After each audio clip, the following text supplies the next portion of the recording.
The tournament continues. This is nuts, and it seriously is, because we have some nutty games so far here at the Nut Cup. Now we're heading into Granit Gaming versus Washed Up, and for everybody who followed this tournament so far, yes, you are correct, we are in the upper bracket again. So this is the winner bracket final, if I'm not completely mistaken. The loser of this one should actually drop into the lower bracket to face off against Team Russia before we're heading into the grand final. But Dragonshy is our first map, Washed Up against Granit Gaming. Granit Gaming, formerly known as Lauber's fan club. They got picked up afterwards by Granit Gaming, which is actually pretty awesome. So with this, we're heading straight into our first game of this best of 3. And so far, Washed Up has been killing it in this tournament. First ban. What's it gonna be? IMPERIUS gets taken out. IMPERIUS is actually starting to get more and more of a priority. It's not only Team Russia that plays a lot with IMPERIUS. Nope, instead we're also seeing Granit Gaming and other teams start to go a bit more for that. As we're heading into this, I mean, Mena obviously playing for Washed Up here, and we're always joking around. There was a bit of a meme going on with Khaldor being the love child of Khaldor and Mena. So Mena still jumped in the lobby and said like, hey, watch out for our son on the opposite side, keep an eye on him, he has a bright future ahead. We're going to see if that's actually true. Khaldor got a little bit of Leorki value in the past few days of the tournament here, a little bit of trade value if you so want. Now Maiev gets banned out here. We have Washed Up on the other hand with the second ban, and I'm kind of a little bit curious what they're targeting here. Tracer it is, okay. So shutting down Tracer, not really necessarily a bad choice. I mean, we have still Tia on, oh god, now I'm falling back into that problem. Tai. Not Tia, not Tao, Tai instead. Jesus, ever since he shortened his nickname to GGT because of Granit Gaming, I'm having massive problems with that nickname. I don't even know why. I mean, obviously Tai is an absolute monster on, first of all, Tracer, but he's also very solid on a lot of those mages. He's playing Orphea, he's playing Liming, and we've seen him deliver over and over again on those heroes, so it doesn't really shock that we're now seeing Tracer banned out against him. Before we had him on Granit Gaming, the former Lauber's fan club, he was actually playing for the national team of the UK. Anubarak picked by Sportbilly as the first one, and well, some of you guys might actually be looking at this and saying, wait, Sportbilly? What? I thought JPL was playing there. So JPL apparently, as far as I know, can't make it this weekend, so they're subbing in Billy. Not really a bad choice either, from one HTC player straight to another. So as you can imagine, these guys have a lot of people to choose from. Henning and Svamgrotta on the other side are choosing their heroes, and in this case Henning relies once more onto TYRANDE, and we have Svamgrotta with Hanzo. Zeratul Jaina. Ooh, okay.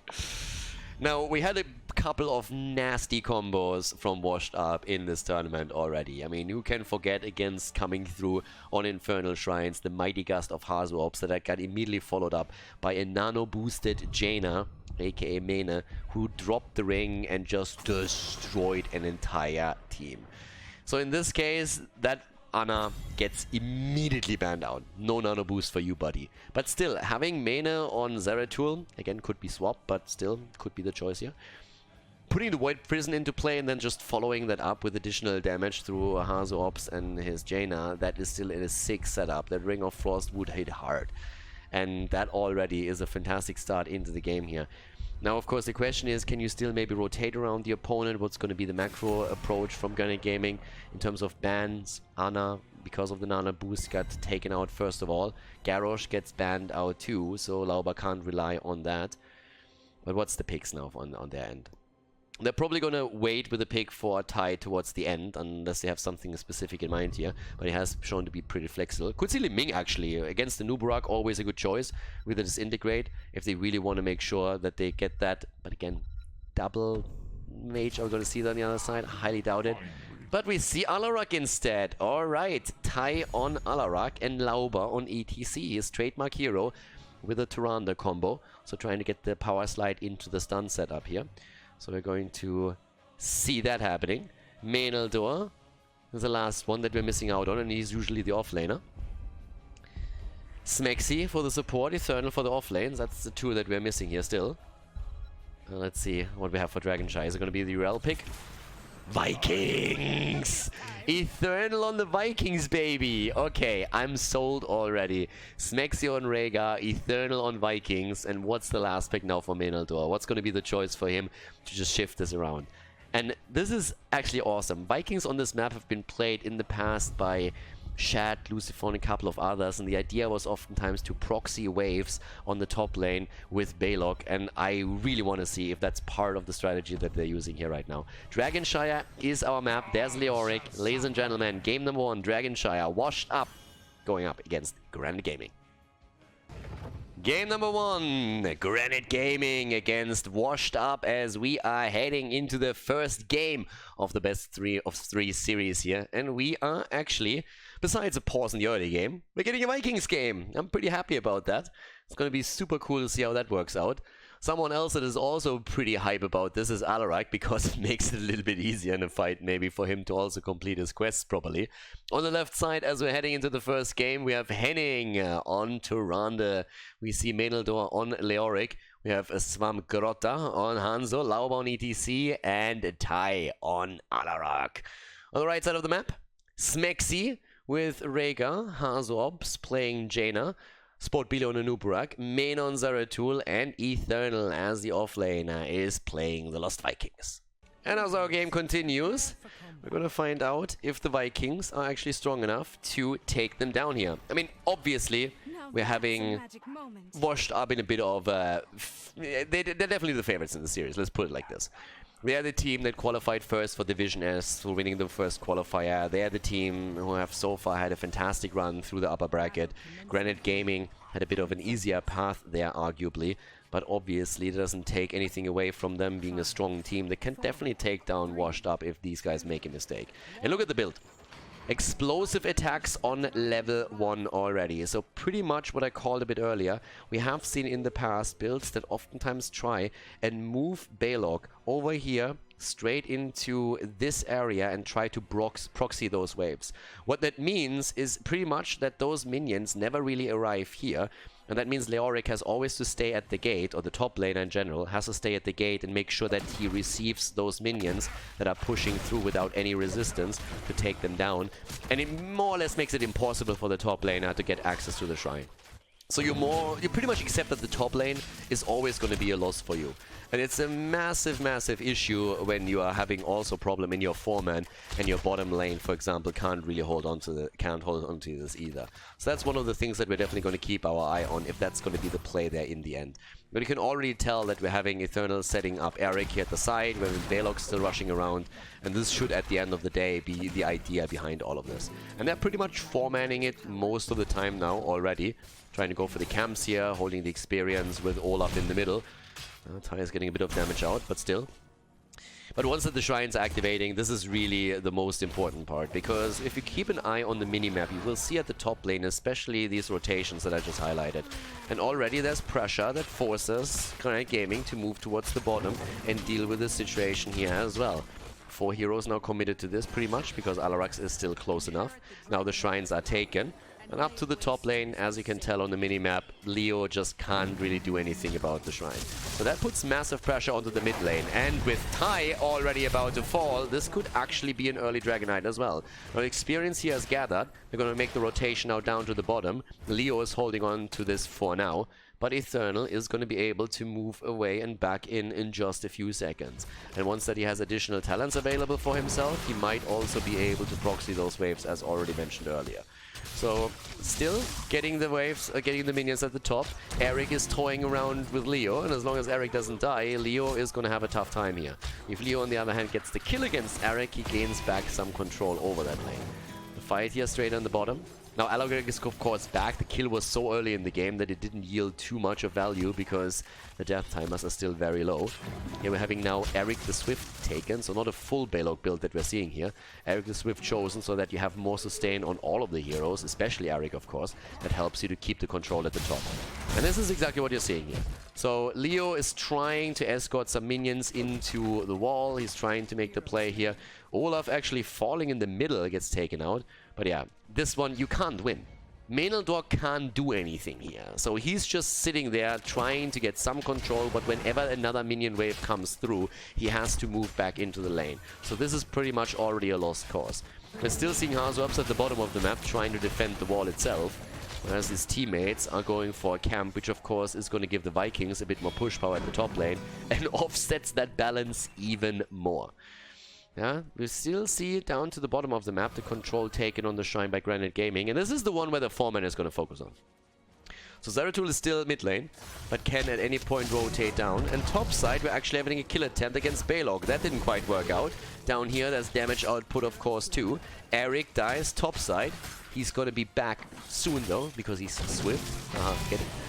And down to the bottom, Main is still with a fight. 4 vs 4 power slide. Oh, nice! Good stun attempt here from Henning, but also a great cleanse that we saw from Rhaegar. And that cleanse came just in time here.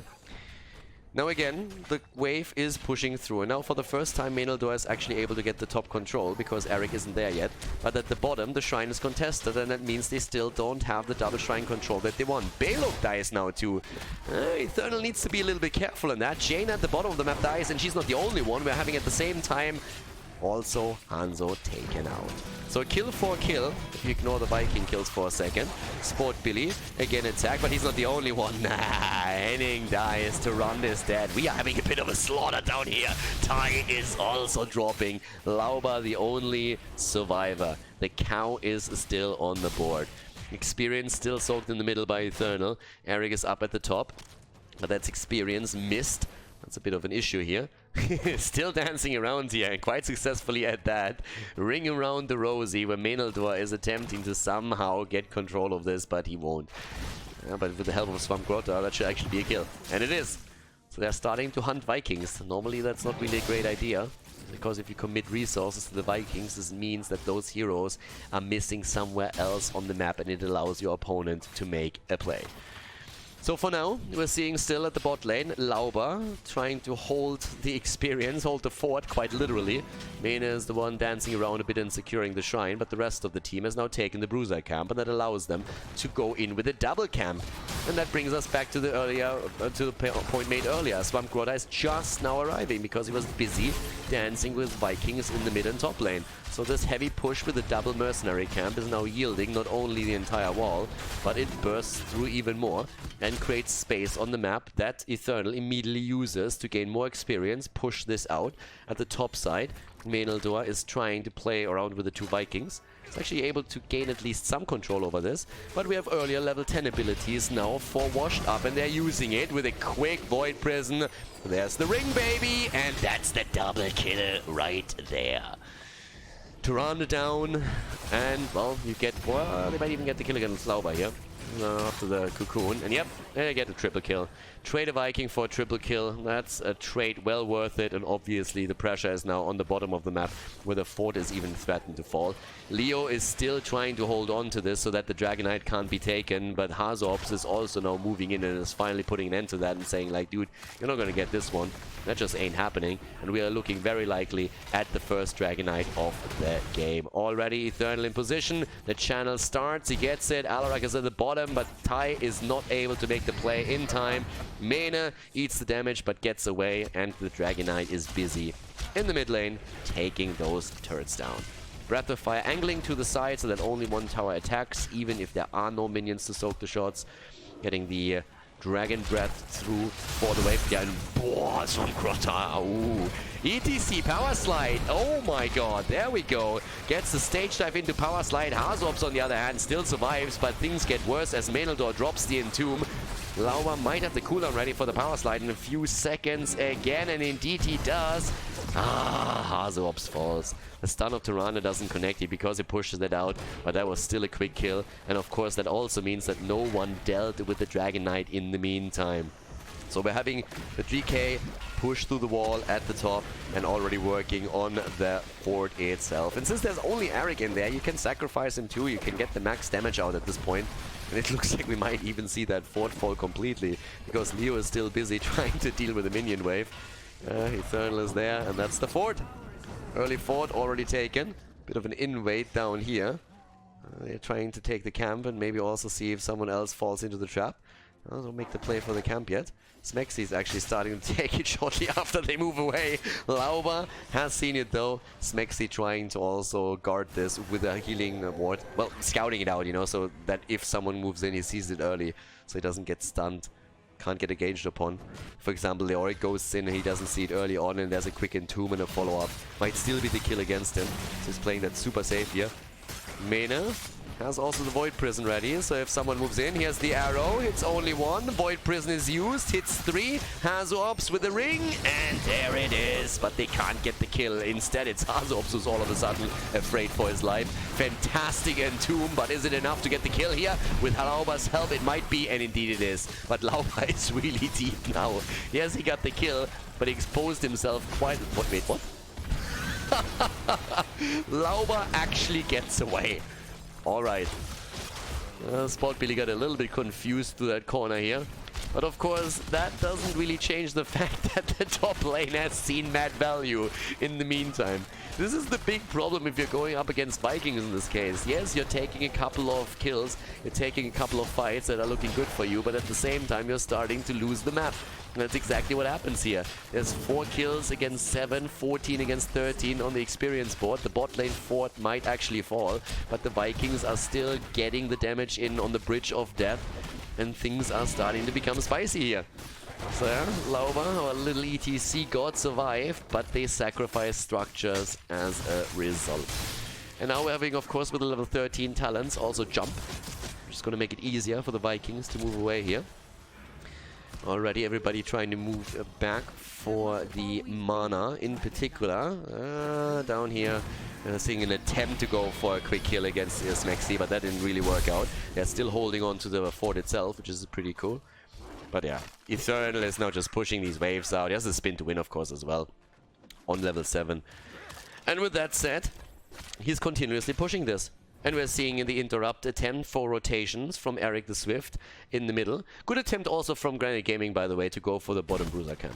The problem is that this might be sniffed out very quickly.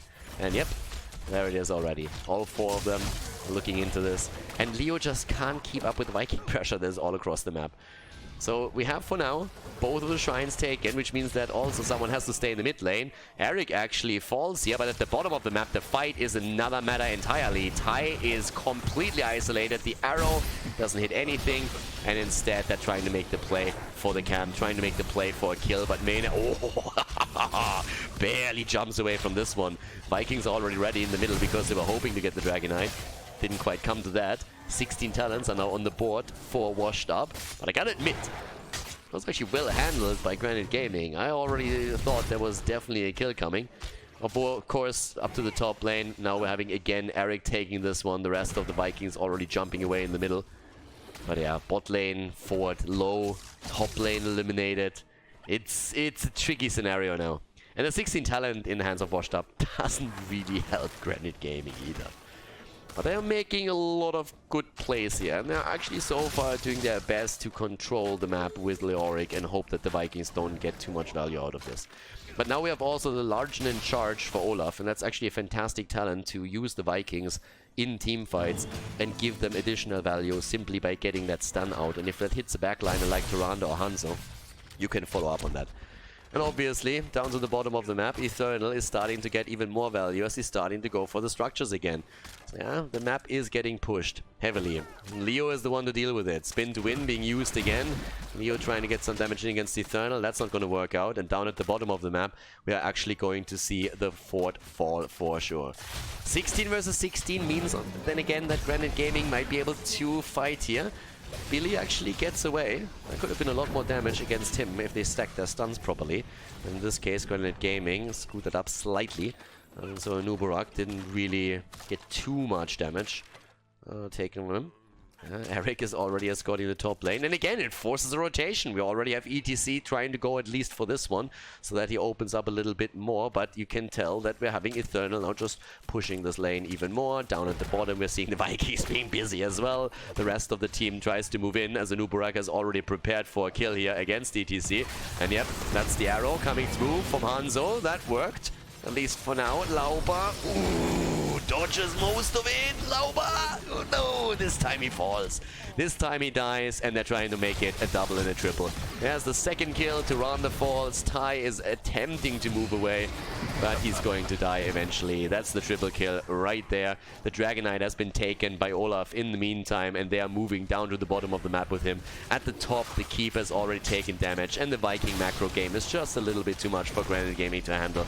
In they go, and this is just a nightmare all over the place. You're attacked at the top, you're attacked at the bottom. Everything is just falling apart. 3 levels behind, 6 kills behind. Olaf at the bot lane is moving in again, trying to push some damage onto the Keep. They get Eric, but again, that is just... That's a consolation prize, if anything. Mid lane is even taking some damage, but obviously you want to go for the double keep at this point, and they're moving in for exactly that. Eternal is there, tries to get some damage in. The catapult, yep, takes down the final keep, and ETC is, well, nice move here, actually soaking the arrow from Hanzo. I call that intentional. And ETC gets stunned out immediately after he uses the stage dive. So, well, at the end of this little play, we're having 2 ults used, little value, if none, or if any. And what we see on the map is 2 keeps down and nearly level 20 for Washed Up. Washed Up is just running the show here. And with running the show, I'm also meaning running catapult straight into the core. And no one is really dealing with that right now. Khaldor is the one that they are sending back to finally make sure that someone is dropping this before the shields are falling. But then again, you look onto the map and the problem is still the same. Your opponent is about to get level 20. You yourself are not really making any plays anytime soon. And there it is. Double rewind for Nubarak and for Rhaegar. Vikings for the Fury of the Storm. Even more wave clear, as if it wasn't bad enough already. And 5 kill lead. So yeah, how do you deal with this now? Camps are being taken. The next Dragon Knight is going to come eventually. You're down a massive talent. Your opponent is just running circles around you. In the damage department, look at that. Look at that siege damage. 222,000 on the Vikings. I'm talking Vikings, still pushing the bot lane here. And another Dragon Knight is going to come into play soon, and that of course creates another hotspot on the map that you have to deal with somehow. Yeah, this is getting slightly bonkers. And the Vikings are already on the way towards the shrines. Zeratul is waiting to take the camp here. They even time that properly so that they have even more top lane pressure. I love the attempt from Granit Gaming to just at least get something done at the bottom of the map that will have to be reacted to. The problem is that in the meantime, your opponent moved in and is taking your side of the map. And that is going to create so much pressure top side that it's going to be really difficult to handle. That's not a job for Leo, that's a job for at least 2 heroes. And that means that you have to take them away from somewhere else on the map. Mene even just gets a quick cleave in. Obviously has the Void Slash now too. Didn't have it for quite some time now. But that means that the fort in the mid lane is under pressure as well. And those heroes, yeah, they need to be really careful. ETC of course can jump in. But again, this might get dicey. The stage dive is the one thing that keeps you in play here. Where's the Ring of Frost? There it is. Gets 2 connected, and they're trying to go for Ty. Cocoon is on the ground against ETC, but they're buying even more time. Look at this. Sneaks this in, and there's another Dragon Knight. Eternal? Eternal? Hello? Hello? Setzen 6. Okay, no Dragon Knight. Well, actually, they might just be able to hold it long enough. And nope. With the ETC interrupt, they don't get it. Alright. Apparently, they don't want it. Eternal is sitting there, so it's like, you know what? Dragon Knights are overrated. Screw those. But kills. We like kills, don't we? So let's try and get one against Alarak, and it looks like they might be able to get this one. Do we have another stun? There comes Mene again, and that it is. He goes down, and Henning is a bro. Henning is a total bro because he sees Alarak fall, and he says like, well, I don't let you die alone. I'm going to sacrifice myself just so that you feel better. Now we're having 99% on the course already. We're seeing even more potential kills here. And down to the bottom of the map, Rhaegar and Jaina have reclaimed that shrine. There's the Dragon Knight. Eventually, the Vikings decided to take that after all. Hanzo falls, so does ETC. Already having a Nubarak moving in against Meneldor here. Mene goes in to help drop Leoric, and that's the kill, and that is game. Outplayed and GG. 3 times the kills, and we have level 22 against 19. The core, of course, falling right now as Team Washed Up with a Viking strategy on Dragonshire takes the lead in the best of 3 series. Congratulations and well played as we are heading into the second game of this best of 3 at the Nut Cup.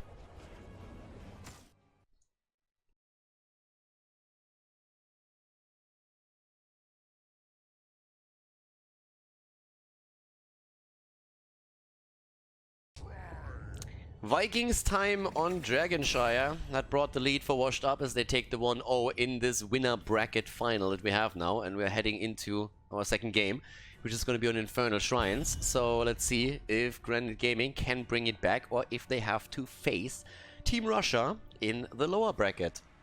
Currently, first pick, first ban for Granit Gaming, which means that Infernal Shrines is the map choice of Washed Up. And yeah, it was actually real fun to see the Vikings again, and I think, personally for me, this is like one of these, okay, we're gonna get a bit of a preview what's happening, or very likely to happen around Meta Madness.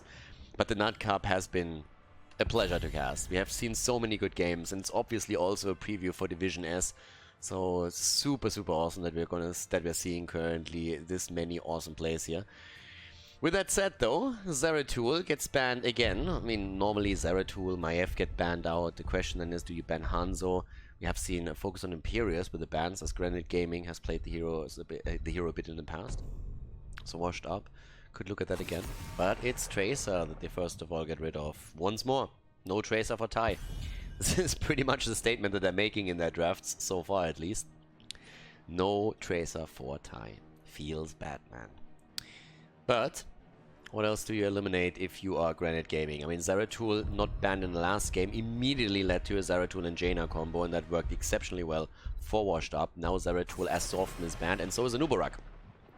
Billy has been playing a lot of Anubarak in the past few days, and, well, not only Granit Gaming, but other teams too started to ban out Anubarak against him. Traditionally, we see that more against Stalk, but also in this one now. Okay, first pick. Infernal Shrines, where do you go? Do you go Hanzo here? Definitely a worthy first pick if you want. Dignitas has been doing this in HGC for a long time. Towards the end there. Oh, Maiev, sorry. Maiev. We were still looking at the last ban, my bad. So yeah, Maiev gets banned out. I kind of feel like we already jumped ahead since we were talking about her as a ban a bit earlier. But yeah, now that we're heading into the first picks, let's see what's actually going to happen here. Are we going to have that Hanzo first pick, or is it going to be a different choice that they're making here? But Hanzo is great, so is TYRANDE though. Henning plays it a lot, so we're having TYRANDE taken. But I would still expect Hanzo to make an appearance pretty early in the draft here. But so far they're actually hesitating a bit. There's Diablo. And there's Hanzo. Alright, Hazops on Hanzo, Billy on Diablo, and Dibbles gets the value here. I personally really want to see another good arrow into an Apocalypse. That was one of the original combos that was used with Hanzo when he made his way into the Nexus. I'm not gonna lie, it was always a lot of fun. That actually happened most of the time on this map in particular, so it's pretty cool to see that. Ooh! Zarya, look at that. Okay. Now I'm interested to see what else they're picking here. Zarya is taken. What else are we going to see from them? And immediately you see a little bit of hesitation on the side of Washed Up. And I'm like, wait, what? Zarya? Okay. The particle grenade is of course nice to just poke from the outside. But, yep, there goes the ban against Hammer. There's no full protect hammer comp or anything along those lines. We're having, what's the third ban on the other side here? Can still ban supports, for example. We've seen Rhaegar, but again, what do you ban against Smexy here? We've seen Rhaegar being played, Malfurion is still open, you can play like Straza here. There's like a ton of heroes that you can decide to play at this point. And they ban out Jaina instead. So no wild setups with Mene going into Jaina. Can still play Gul'dan, can still play Kalthas. Seen a lot of those heroes lately, so yeah, I'm hyped. I am very, very, very, very hyped. Not really about their picks, I'm mostly hyped about what's happening on the side of Granit Gaming. I want to see what Zarya is getting played with here. What that setup is. But again, what is Washed Up playing? Okay, Leo in the off lane and Malfurion. They're playing it safe for now. They're giving Main a little bit of space, keeping as the last pick so that they can react to what they are getting faced with now too. There's a bit of hesitation here for Granit Gaming. I honestly thought that they would just snap pick those. There's the Vala. Okay, tie with Vala. That explains Zarya a bit. Instead of a Tacita, they go into Zarya plus TYRANDE. What's the next pick though? Thrall. Maynard on Thrall. Alright, so we're gonna get a bit of Vala action. And to be fair, Tai makes Vala look good. We had a couple of auto-attack Vala players lately, or just Valas in general, that were starting to play decent. I mean, Shrimpy, for example, was one of the few that was able to pull off a decent Vala when the hero was already starting to fall off. And last pick for Mene. Kel'Thas, Gul'dan, Li Ming. Li Ming on Shrines aren't that popular, but still works. And it's Gul'dan. They're going for Gul'dan. Horrified plays could definitely ruin the day of Granit Gaming here. And this is game 2, so if Granit Gaming loses, they would drop into the lower bracket to face off against Team Russia. Let's see if they can prevent this from happening and force the third map, or if Washed Up takes it here on Infernal Shrines. Game number 2. Washed Up is in the lead as they are headed into Infernal Shrines, and we are looking towards Granit Gaming on the left in blue, with Lauba on Garrosh, heading on TYRANDE, Meldor on Thrall, Tai on Vala, and Svamgrotta on Zarya. Then being picked up by Granit Gaming, apparently he had to sacrifice the A at the end of his name, which is a little bit funny.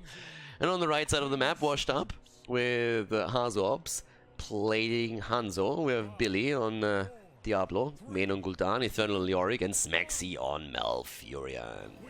Actually happened in the past as well that there was Sir Ice Cream, I think, who had to drop a couple of letters from his nickname because the maximum amount of letters that you were allowed to use got exceeded. Small indie company, by the way. Hazu Ops. Yeah, that Garrosh came out of nowhere. That Garrosh came in from the side and Hazu Ops. He jumped away just at the last moment before Lauba can get the throw in and try and create a kill opportunity. But yeah, that was definitely a bit of a shock moment for him.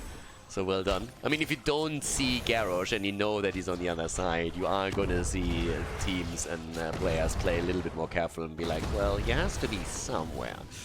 So yeah, worked out in this case. Main is already working on his stacks for the Echoed Corruption, of course. He's currently sitting at a decent 5 in the early game. We're having in the mid lane a move from the team, and also still the attempt from Lauba to get some stacks together as he's already expecting that Billy is sitting here in the bush. So now we're having Zarya just firing away. It's just Zarya thing. It's just like sitting there. Bzzz. As both of the teams are going for the Khaldor camp in the middle. The setup, of course, to the top lane, where we again have Echo of Elements taken by Meldor, and that's what especially Eternal is going to try and shut down as well as he can. One of the things that you always can do, and we sometimes talked about this in the past, is you can actually attempt to just sit on the minions that Thrall wants to attack with a Chain Lightning in order to deny him a couple of stacks. Eventually, he's obviously going to get that. The question is just simply, can you delay it for a reasonable amount of time? Lauba with the attempt to come in from the flank here, and Mene is shutting it around away. Fell Flame in there. Ooh, heading, barely dodging that route from Smaxy. It's a bit too far out, but the turnaround against Billy. Yeah, someone is getting punished here. Hazops is providing a little bit of cover. And what started as a really good idea on the side of Diablo quickly turned against him in that moment. Lauba is still looking for a chance, but yeah, can't do anything in this particular scenario. We still have the multi-shot hybrid build, the most common build for Vala, also the strongest build by far. Obviously, if you play on, let's say, Battlefield of Eternity, you would go into an arrow build, or at least be tempted to, because it gives you added value on the Immortal race. But outside of Battlefield of Eternity, the build that you will see on Vala whenever she's played, which these days is little enough, is a multi-shot hybrid build. This is the best build by far. There's a couple of different builds that you can run. But there's also that noob trap that is called Creed of the Hunter on level 4, And especially if you don't know anything about Heroes of the Storm, you're sometimes tempted to go into the talent. But it's a typical talent where you won't really get a lot of value until A, or unless A, your opponent is really, really bad, or B, your team is winning the game anyways, in which case it doesn't really matter. So, typical build here with a level 4 talent choice. There's the quest completion for Thrall as we're heading into the first objective. And Thrall isn't even here, but Billy got nearly dropped by that attack here. So yep, here comes Eternal, comes in with a swing. Ooh, Smexy! Yeah, you don't want to be that back out. That far out there. But Lauber dies too, so it's a trade, 1 for 1. Problem, of course, is that you just lost your support, so there's no more heal, no more sustain for you. 25 again, 10 stacks on the other hand, and as all of those fountains are still up, there's still a chance for Washed Up to make the plays here. And they're trying to. They're going for Swamp Grotta. Doesn't quite work out. And yep, there goes Ty. Jumps in again. So yeah, for the time being, they're having still a pushing a wall, but Leo is dead. Now again, you want Leo to die if he is the one that if you have to sacrifice one hero. Smexy just back to save Billy again. The amount of times that Billy has actually survived here is crazy. And the blue team wins the Punisher. That was pretty awesome, because we were only 3 away from Washed Up taking it, but the first objective is being claimed. And here is the continuation of the multi-shot build. Arsenal now taken on level 7, and Billy, this time he's down. Look at Ty actually getting the damage in, and another kill secured as Ty moves in even deeper. Hazop didn't quite expect that much aggression, and Ty finally realizes that he can't kill everybody on the team just yet. He needs a bit more support and maybe a shield or two there. But we are seeing Granit Gaming murder the early game. Absolutely murder it. In terms of builds, by the way, we're having Zarya with the Demolitions Expert. So that's also where you find the synergy with your level 7 talent that we're having here. The pinpoint accuracy, so the parted grenade being specced into. And the speed area. And this is something that Ty so far has capitalized on quite a bit, as you could see. So he's currently using that to be insanely mobile with Vala and making sure that he just has the mobility to dodge attacks, to also just sidestep, chase heroes, move out of range. And so far, things are really working out for them. I mean, they are 3 kills ahead. They have taken down the fort with the first Punisher, which in itself is already fantastic. And on top of that, they're also an entire level ahead. So, yep, this is getting interesting, to say the least. Level 10 abilities are going to change things, obviously, since especially the Horrify is another fantastic tool that can be used to break the synergy between Granit Gaming, if Mene finds a good one. And I mean, it's Mene, so he usually does. The main question also is, are those arrows on point? Can Hazorps really connect them, and can Billy follow them up? And they're starting Eternal. Swing and drain. Swing and drain. Yeah, doesn't connect the drain here. Doesn't really have a big consequence for him or anything, but there's a level 10 ability, so now they have to be a bit more cautious. There's still an entire level away from this, so already the pings are being set to make sure that everybody knows that Lauber is there. And Billy... Eternal still falls. Yeah, didn't hit that Wraith Walk fast enough, so that camp is going to be taken away. Vala is pushing the top lane already with one of those Shaman camps, and the second one is now taken too. Smexy is still trying to help a bit out. Eternal obviously providing vision, but this is starting to get dicey. Granit Gaming is playing fantastic. They take the early level 10 lead and they're using it to its full extent. They're already pushing this through, and as the next shrine spawns topside, the first objective is take the fountain down. If you can take the fort, then by all means take the fort. So they are going exactly for that. There's still no level 10 ability, and it looks like, close. But Lauber was already looking for another throw and see if he can maybe provide another kill opportunity for his team. So at this point, there's a level 10 finally on board. So far done, and it is Lightning Breath. Lightning Breath over Apocalypse, still the Entomb, still the Arrow, and Horrify. This is the time to fight back, but boy is Granit Gaming running the show right now. Double fort eliminated. Whew. Washed Up. They have shown insane resilience. They have shown great comebacks. But in this game at least, Granit Gaming is showing them that they are not here to simply yield and lose this series with an 0-2. They're going to make it as difficult as they can for Washed Up to get another win here. And yep, already there's the arrow, and that's a big connect. But the Entomb, it's only Zarya, the Horrify, the stuns, and there's the attack against Diablo, and Billy just disappears. Trying to get the connect against Eternal, that didn't work out here. Ty didn't even use the strafe in that encounter.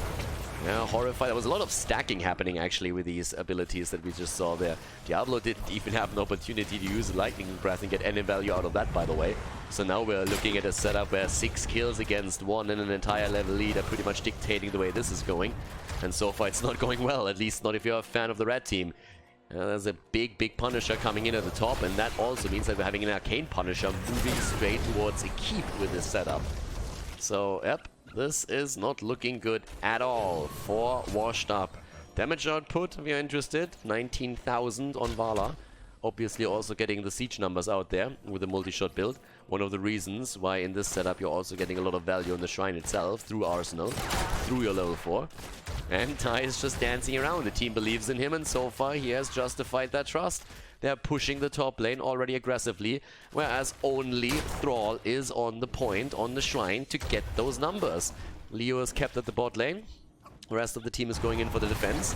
And another arrow, and this one connects, but there's no follow. Oh, well, actually, there might be a follow-up. They're trying to go for that. Horrify, that should be a kill, and it is the kill that they needed. Wow, that was close, though. It really looked like he would be able to get away. That's why I love Horrify usually. Oh my god, the Tyrande setup here. Henning is low, but he actually keeps himself alive. But I love that Entomb, and then the stun into the Entomb wall that we just saw there. Still amazing to me that Henning didn't fall. There was so much damage on him, but then again he just comes in, drops the heals on himself. Despite the fact that he doesn't have Khaldorized resistance but Celestial Attunement, he's still able to out-heal the damage in time. So now we're seeing the actual fight over the top, but there's no level 13 ability just yet. It should come in once they're taking a few of these minions down on the other hand, and then we will see a fight on even talents. And this is a Punisher that really, if you are washed up, you kind of need to win this one. Okay, Hanzo jumping away again. Diablo pushing Lauba into a corner. There comes the Tranquility. Zarya ult doesn't actually hit anything here. There's the Entomb again. Meneldoa is trapped, but he's actually able to move away here. Ty with a strafe. The taunt from Lauba. Everybody's low right now. Everybody's low. Lauba in particular is... Oh my god, he's hurting. But he gets the shield from Zarya and is able to run away. Gets the speed adjustment. But yeah, 100 hit points was all that was left for him. But the lead is taken. The lead is taken by Washed Up. Can they claim the Punisher though? If they lose this one, they are in a world of pain. And they're all getting into the corner right now. And they're going to claim it. They're going to claim it 100%. They need the last one. Here comes the Punisher. Lightning Breath. Horrify. Lauba. Oh, Henning. No, what? You can't be serious. Again, he moves away. Lauba is already on the retreat. We see Henning also survive. How is Granit Gaming keeping these people alive the entire time? Zarya and Tyrande are just pulling overtime here to make that work. So Lauba is still there. Hazobs is still trying to kill him as we're seeing the big engage up here at the top. Hanzo still struggling, and actually in this case, we're seeing Thrall coming in. Ooh, 48 points! The Sundering, the arrow, oh god. Well, the arrow is not hitting anything. Lauba is still trying to escape. Don't tell me he gets... Oh my god! He's actually escaping. Tyrande escapes twice with pretty much no hit points whatsoever, and now Lauba is able to move away from this too. Hazo says, I got it, and then can't get the kill. But that was also well done by Meneldoa, who actually came in and helped him out with the defense here. So yeah, Lauba just stays alive. No kill for Hazu. A little bit salty probably about that. Entomb attempt here against Ty. That didn't quite work. But Mena has Horrify again, and the last two Horrifies have actually done a number on the opponent's team. Now we also get the Unstoppable, so it starts to become even worse. But to be honest with you, I mean, Washed Up is starting to get back into this. Let's not forget about that. Yes, granted, they didn't get the kill against Tyrande, and they didn't get the kill against Garrosh. They still got the Punisher. And they are now not even half a level behind in experience, and they've taken the top fort as well. So they're actually getting there. They're still waiting for the Entomb to come back so that Eternal can try and create another opportunity for them. Alright, moves away, doesn't fall for the throw. But there's the 16. They're stealing the camp away. Ooh, that's close. Yeah, they get it. No. Yeah, that should be the end of Billy. Well, there's the Entomb that keeps a few of them at bay. And they're trying to go in, but they kill. And Horrify, can they drop? Of course they can't. Lauber is unkillable, as we've already seen before. Henning gets thrown in, tries to connect the stun. They don't get that, but they get the slow, and Smexy dies. The slow is there, and Smexy slowed down enough so that they get the double kill. A bit too greedy on the camp, trying to take the Khazra camp, not realizing that one of the minions or one of the camps on the Spearman wasn't taken down yet. So they just needed to go back for another auto attack, and that just kept them in range of GARROSH. Eternal needs to move away from this one. I honestly don't know what they're trying to do here right now. 4 versus 5 without 16, you should just let them have it, and that's what they're doing. And Echoed Corruption is now in play. 16 versus 16. Got Echoed Corruption. The one thing they don't have, that's a problem, is stacks for Billy. This is actually the reason why he rotates down here. He doesn't actually want to do anything. He's just trying to sit in range so that Leo can take down all of those minions and he gets a couple of stacks together. Because let's face it, at this point, Diablo is just a little kitty that is going to get pushed around in those fights over and over again. So the defense here at the top, but still, this shrine is activating right now. It's still on even talents. It's still fine. Leo wants to have a few more stacks before he engages into it, and the situation might not be ideal for Washed Up, but this is still an opportunity to turn this around, and they're going for the invade here. Menaldor is sitting at the side. Shaman camp is taken. They can actually de-push this. But if Mene gets a good Horrify off, if there's a good arrow, that can definitely drop one of the heroes here. And so far, the kill count doesn't really look so promising. Don't get me wrong, it's 2 against 8. But all of these heroes that just escaped with a sliver of health, if in any of these cases Washed Up gets the kill, they might just carry that. Now, obviously, they have to start and move in for this one because the lead is already in the hands of their opponent. And that's what we're seeing right now. Go for Lauber again. They get zoned out. Hanzo's, of course, waiting for an opportunity to. Lauber gets pretty much wrecked by Gul'dan here. There's the arrow, Horrify, and that's it. The unkillable has been killed. Lauber is down, and they are going for more. They're trying to get another kill. They're going for Menaldor. They're going for Zarya. They're going for everybody. And Menaldor is about to die, and he actually goes down this time. Billy one-10ing. Billy really one-10ing at this point, but he can't get him, so instead he's just moving straight for Swampgrot on Zarya. That nearly turns against him, but this is damage, baby. Oh my god, what? Diablo is dead again. Yeah, but it's only a 2-for-1 trade, and Leo, he's taking care of the top lane, so that means that we're having a 3 versus 3 at the bottom of the map. 37 have taken, and Mene is getting all the damage out once again. And he gets the Frozen Punisher too. But this game is bananas. Oh, not to say nuts. They get the kill against Thrall. They get nearly the kill. Actually, let me double check this. Yeah, of course, TYRANDE hasn't died yet. Henning just didn't die yet. This is why Billy has such a hard-on on TYRANDE, because he's just sitting there the entire time saying, you are gonna fall eventually. It might take me all game, but I'm gonna kill you at one point. The defense down here is actually solid. But it wasn't really so much about necessarily taking the fort, obviously you want that, but also denying the Punisher to Granit Gaming. Because if you look at the map now, we are actually in a setup where the experience lead for Granit Gaming shouldn't really matter anymore. We should end up in a scenario where both of the teams have level 20 for the last, well, not quite for the last, but for the next shrine. And that's very likely the outcome of this particular setup, despite the fact that there's an additional structure taken down on the side of Washed Up. So with that said, it's still up for the fight, and obviously once we have the level 20 talents, we have with Entomb also the Buried Alive. Then it all comes down to the question, can he land it? If he lands the Buried Alive, all of a sudden a lot of those setups that Granit Gaming has, I mean, are pretty much negated completely, at least for the duration. Then you have Horrify that you can upgrade as well if you want to put additional damage out. So it's going to become scary. There are, of course, tools on the side of Granit Gaming on level 20 that they can use too, that will have a massive impact. I mean, for Bala alone, everything that she has there. Either the upgrade for Stray, Far-Fly Quiver. Hazu. Oh my god, no.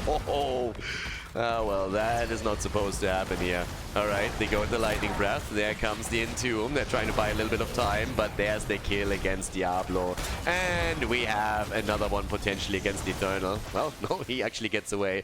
But that's 3 kills. And that's 3 kills that shouldn't have happened. And now the only question that remains is how much can Granit Gaming actually capitalize on this? And they're starting to jump in again to the bot lane, trying to get the keep. Ooh, Tai is so fine. They're trying to go core. They're trying to go core. Well, no. I think initially the idea was actually to go core because they moved past it. They might still be thinking about it. But can they? 10 seconds, there's catapults there, there's a lot of damage there. 5 seconds for Hanzo, the shields are falling, still Smexy is ready. I don't think they can. Oh, Mädeldor, the arrow! Oh, they don't have 20! If he actually, in this case, would have had his buried alive already, we might look at a different scenario. Oh my god, the bullseye there. They're going in. Leo! Leo is down, no Horrify yet. Oh, this game is crazy. The keep is down, the shrine is active, by the way. Leo is slowing them, and that's the kill! That's the kill against Zarya, and they're going for Lauber. Where's the Horrify? Mena doesn't find it yet. Where's that Horrify? He drops it. There it is, and they're trying to go for Garrosh. Oh, the kill! Oh, Garrosh is down. The patience of Mena to wait for a good Horrify. Nearly too long. And here comes Billy against Tai. Wait, what? And Tai actually survives. I love how Billy actually closed the distance and was able to go straight for that. But they cannot get that kill. The shrine is active though. It's unbelievable to me that first of all Henning hasn't died yet. Just saying. He hasn't actually died yet. And Tai in that last engage hasn't fallen either. But still.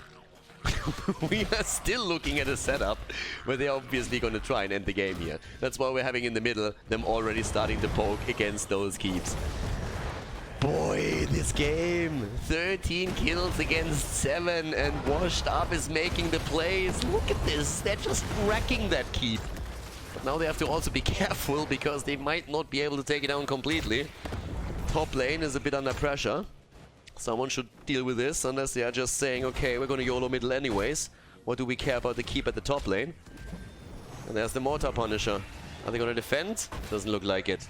Seems like they're just saying, yeah, whatever, screw it, let's go. We need to win it right now. And let's try and make that happen. They're starting to go in. It's a 5 versus 5. Cooldowns are all up.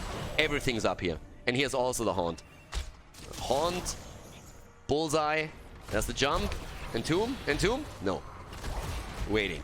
Eternal waits for the chance here. Eternal already ghosting into the backline. That's the arrow. Is that gonna be? They're buried alive against 2. Get wrecked, kid.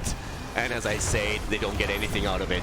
But still, the keep is obviously down, and they're baiting the Punisher down to the bottom. And here comes Washed Up. They need to end it now. They need to. The taunt, Lauber. Oh, the fear, the Horrify. They're going for Zarya, and Zarya is dead.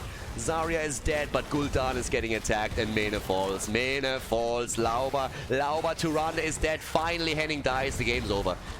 Henning died, the game is over. The game has to be over. Henning just died. The game is over. Is it?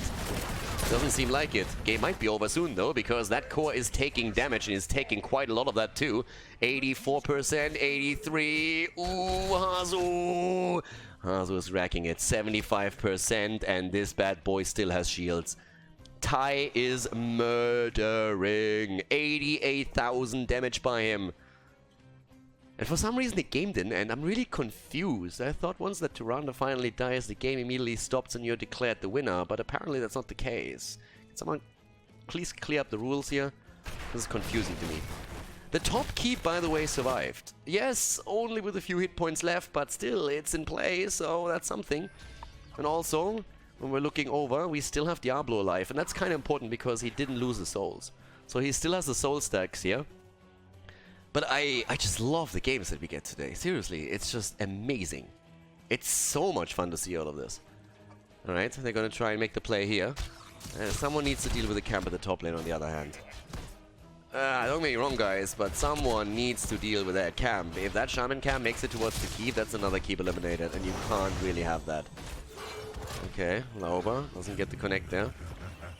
But yeah, Gucci, shaman camp, Gucci. It's gonna be an equilibrium once you take that down, but yeah, they're just taking the camps wherever they can. I tell you one thing, there's a good chance that the next kill of this game decides the outcome of it. Main at the bot lane is getting the siege damage. Let me actually take a look at his siege damage. He's sitting at 143,000. Ty, on the other hand, with Vala at 173k. Next shrine spawns bot side. Top side. Away from the bot lane. Ooh, buried life, maybe, here. Ooh, the arrow! No way! No fucking way! He actually survived, but the Horrify drops Lauber. Lauber goes down to Horrify, but I cannot believe that Menaldor survived this. The arrow hit him and everything did, and he survives. The top keep is gonna fall now, though. The top keep actually goes down. Now you have 2 pushing. Oh, this is getting nasty. Garrosh is down for another 35 seconds, but what exactly do you do with that? What do you seriously do with those 30 seconds? Okay, you can go onto the shrine and get like a 10 stack advantage. That's about it. You're not gonna get more than that. It is a bit bonkers. And you have to guard the bot lane right now. I mean, someone has to push those catapults out, both of them, before they go to the top lane. Leo is doing that right now, and that means that he's also going to be a bit late to the party, so he needs to hurry. And they're already on the point, so they need to get that advantage. Yeah, but Jesus, this game! Okay, there's Leo. 1 catapult down, 2 down. Could see a backdoor attempt too, by the way. That's why this is scary. Are they going to make the play for Leo? Or are they going to make the play for the core? They're trying to go for Leo, maybe. Eternal. No. Can't do anything here. And yeah, look at this. They are very well aware of it. They are very well aware of it. It's decision-making time. Where do you make your play? Do you backdoor? Do you go for the fight at the top? We are 25 minutes into this game.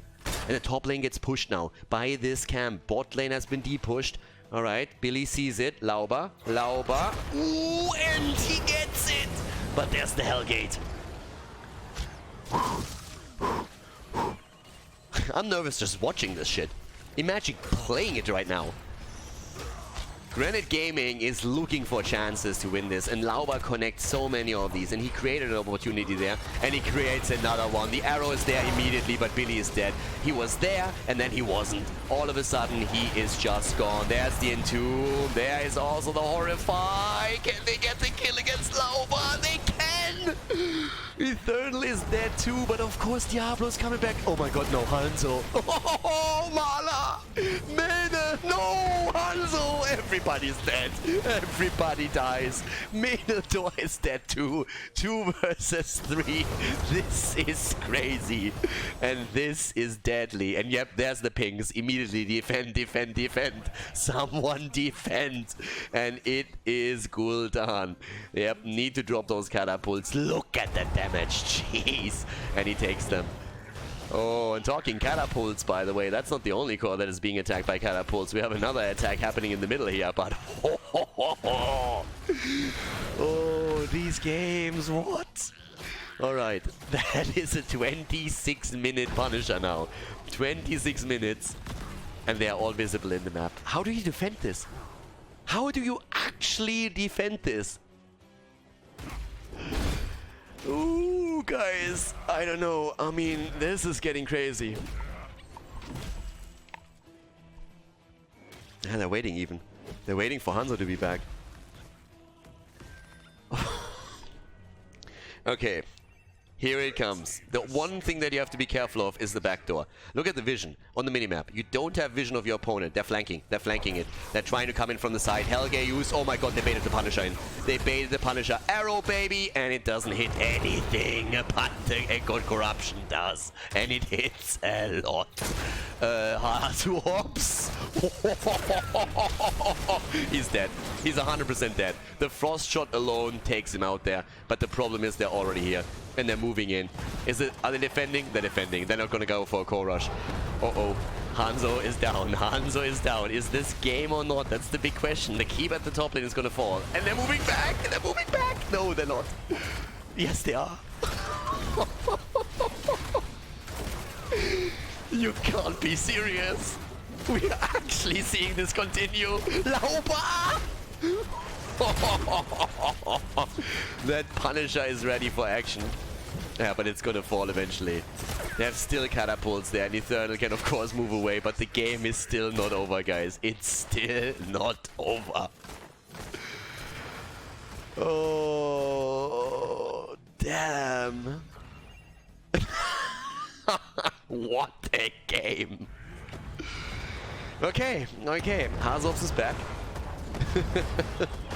Sitting, I mean, we're level 25 versus 25 in a moment. Lauba nearly dying to the Punisher. Hazops pulling a Hazo. Oops. And the game is still there. Oh, the game that never ends.